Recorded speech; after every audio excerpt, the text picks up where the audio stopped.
Hi there, it's Barry. Is there anybody in Savannah from Brooklyn? Let me see. Let me raise my hand. How are you? Okay, talk to me. Do you still have your Brooklyn accent? No, I lost that shortly after coming down here. Oh, yeah? Do you have a Savannah accent now? I don't have any accent at all. I used No. to say coffee and office and talk, but I don't do that anymore. It's very true. When I first came down here, they told me the first thing I had to do is a challenge. I had to do a public service announcement for anything I wanted to do, and I did it for the animal shelter because I love animals, and I did it. I still have a copy of it, and it was like, do you walk your dog and that kind of thing.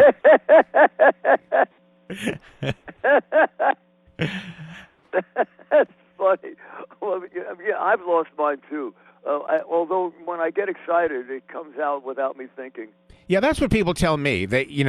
I can tell you're from New York, So anyway, how you doing? Fine. Well, it's.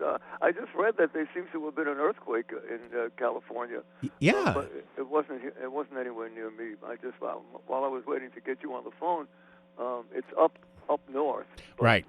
But everything seems to be okay over here. So I'm coming your way. Do you know whether I've ever played Savannah? Out of every city, I usually remember it, but I can't remember playing Savannah. I was going to, when we start the interview, I was going to start off by talking about the fact that it's been 40 years since you played Savannah.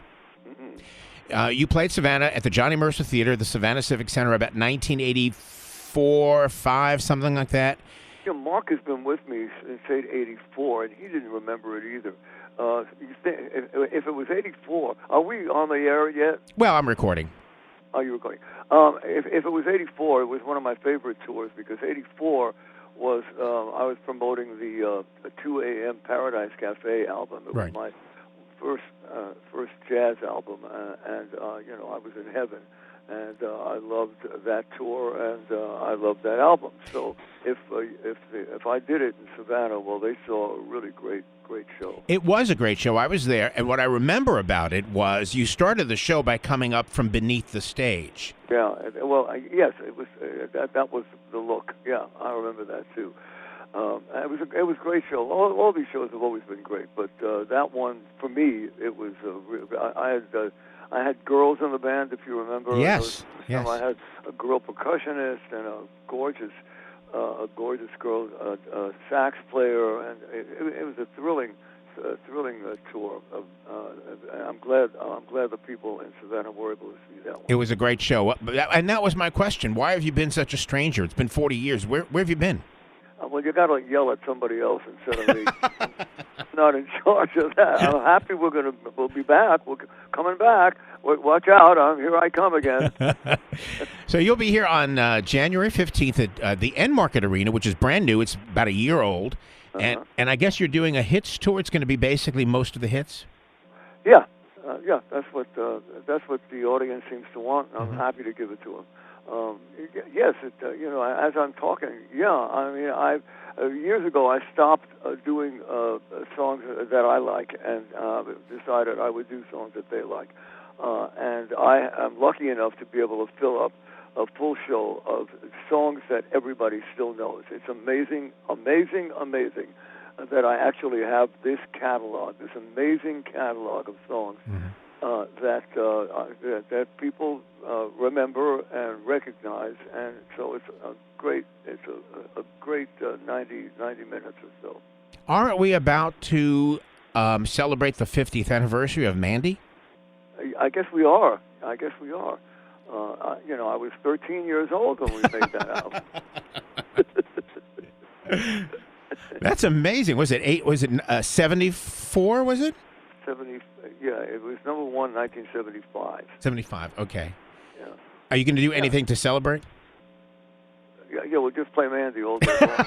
But it came on the radio, or I don't know, came on my iTunes. I hadn't heard the record in a long time. I do it every night. Yeah. But what a wonderful record it is for this young kid, and I was a kid. He's so honest on this record. And he was, I really didn't know very much about singing because I never really cared about becoming a singer.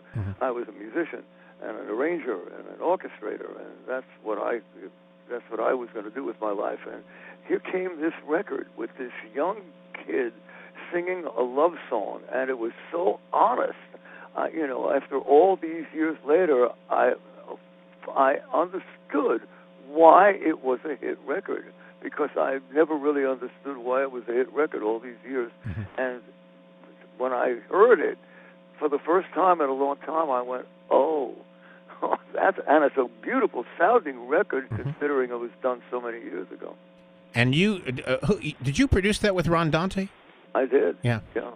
I mean, that was the thing about you that I enjoyed so much. It was not only that you had a great voice and you had a great selection of songs, but the production on your records is phenomenal. Yeah, I didn't know about making records, and that's when you get the most inventive product, when you don't know anything and you just do something that you love. That first album I made before Mandy had Could It Be Magic on it, mm-hmm. and was 8 minutes long. Nobody told me I shouldn't do that.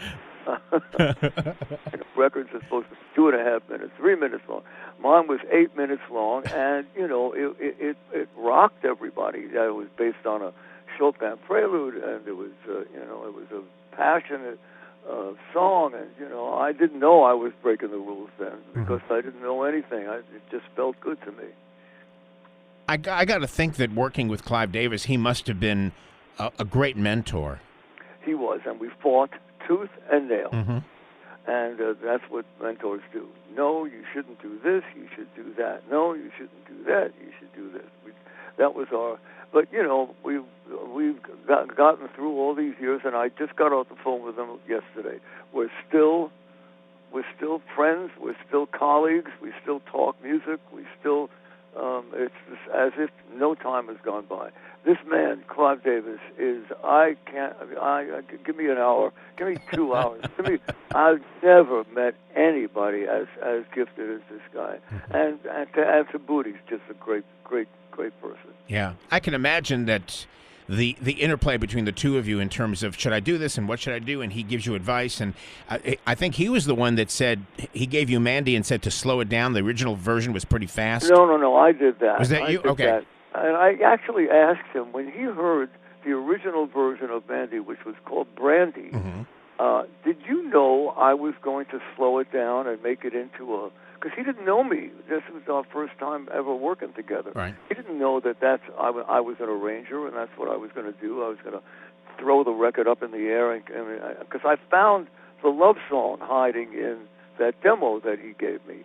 Because I couldn't do the rock and roll version of Brandy. It sounded ridiculous on me. Mm-hmm. So I made it into a love song, because it was, like I say, hiding in this rock and roll song. And I actually asked him, did you know I was going to do that? Because I couldn't have done the rock and roll, but you didn't really think I was going to do that. And he said, I don't know. I don't know. And there you go. How brilliant that is. Isn't he brilliant? Yes. I never heard the original version, so I couldn't compare it. But Mandy's... So you can find it. It's called Brandy. Yeah.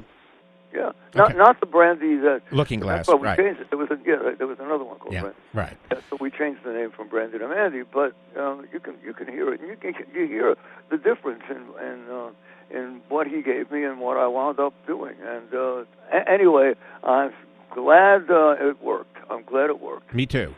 I thought I read or heard recently that after your Vegas residency, you were going to retire, and then I see you're doing arena concerts. What happened? No, No?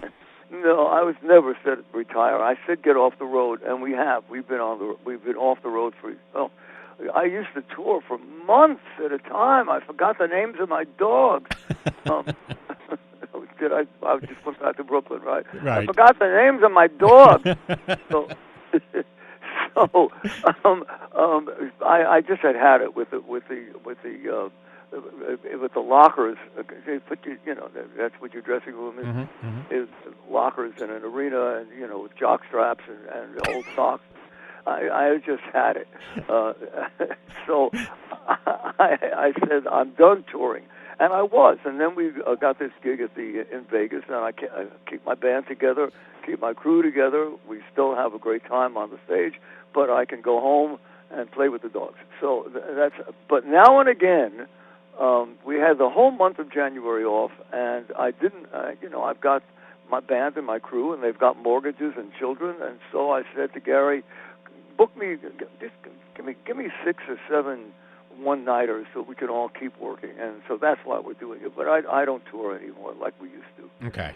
Well, I'm glad you chose Savannah, because it gives a lot of people a chance to see you that maybe did not see you back in the 80s. And I do have some sort of a connection with it, because Johnny Mercer came from Savannah, and I've done a whole bunch of songs based on his lyrics, and one of them was on that Paradise Cafe album called When October Goes, and it's a beautiful lyric. Love it. Yeah, it's a beautiful lyric and a beautiful. I'm so proud of the melody, and a lot of people recorded that song, and so it'll be nice to be where Johnny comes from. Right. Well, I mean, what a body of work. I mean, you've done pop, jazz, Sinatra, 3 Christmas albums. What's left to do? I'm doing an original album now. I'm just finishing it up. That's what I was on the phone with Clive Davis for. Just putting the final pieces together. So it'll be I haven't done an original album like this, an original pop album, in a long time. Now you think I'm crazy, because if you listen to the pop radio, which you do, I'm sure, there is no melody anymore, and the melody seems to have gone down the drain, and now it's all about rhythm and loops and stuff, and I love all of it. But I think there's an audience out there that is missing a melody, and so this album is filled with melodies like I used to do, and so we'll see what happens. When is that due? I think since it takes a long time to get these things ready, I wouldn't be surprised if it's towards the summer. Okay. Before I let you go, I really want to ask you about the Manilow Music Project. Tell me about this. About 15 years ago, a neighbor of mine said that their kid wanted a sax. She wanted to learn how to play the sax, and they were running out of saxes in her school. I said, running out of saxes? Yeah, they're running out of instruments in her school. Really? Running out of instruments? When I started to look it up, they're running out of instruments in every school around the country, because the first thing that goes is the music department. Right. So I thought, well, okay, I've got to do something about this. So we formed the Manilow Music Project, and I do what I can to get musical instruments into the hands of kids in schools, wherever I go. This time, we decided that we were going to have each city choose their favorite music teacher, and whoever wins, whatever school wins, we give them a big check so they can buy some new instruments for the school. And they get to meet me. How about that?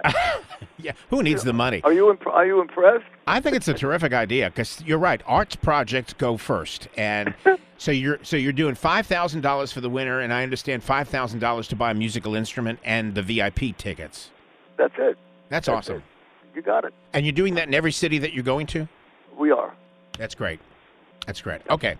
Well, we'll post a link to that if anybody hasn't seen that yet, because it's worth letting you know about this. Yeah, it's easy. Just go on manilow.com, and it's right there waiting for you. Okay, awesome. Well, Thank you for your music and for coming back. And we're doing Manilow trivia on our website so that we can give away tickets to see you on the 15th at Enmarket Arena. And I can't wait to see you. And Barry, happy Hanukkah, and thank you for incredible music. Thanks, Mark.